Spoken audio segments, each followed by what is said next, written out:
Ning pag-downgrade na sa quarantine status sa lungsod sa Cordova gikan sa MECQ ngadto sa GCQ with heightened restrictions, mga manindahay sa mga food stall sa Centennial Road nagpanikad ng makabalik sa pagpaninda. Si Luan Mayrondina sa report.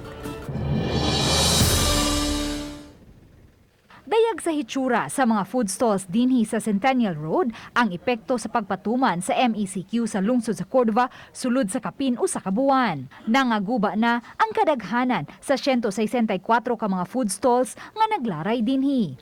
Sukad gipaubos sa MGCQ ang lungsod sa Cordova niadtong milabing buwan, lakip sa gipasirhan ang mga food stalls dinhi sa Centennial Road. Karon nga gi-downgrade na ngadto sa GCQ ang quarantine classification sa lungsod, lakip sa mamahimong mabuksan na pagbalik ang mga patigayon nga sama niini. Since karon ang first day gid nga gi-implement, so amo pa nang ikuanon meetingan storyahan sa task force nya unsa tong mga butang nga kailangan pa namo ginadili pa. Naabtan sa RTV Balitang Bisdak, kining pipila ka mga nanag-iya og food stalls dinhi nga inanay ng nag-ayom-ayom sa ilang pwesto. Si Santiago Lim mibutyag nga nakapangutang na siya og karne aron mao'y ipuhunan sa iyang tuslubuwa nga pwesto. Kay wala may main laki nini ma'am nga inani kadugay ang sitwasyon namo nga gi-MCQ mi karon GSQ na budo. GCQ uns asa may padong puhunan.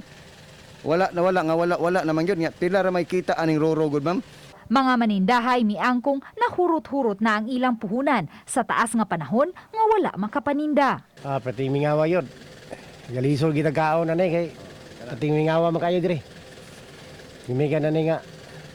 Wala paninda mga tao, apoy manuroy ko, apoy maliya.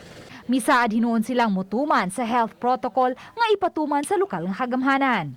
Ubos sa executive order sa gobernador, mamahimo nang mudawat og mga dine-in customers nga hangtod sa 50% ang capacity sa mga kan-anan nga may alfresco dining kun open area ang pwesto. Uban ni Philip Patricio o Rod Prado, Luan Mayrondina, Balitang Bisdak.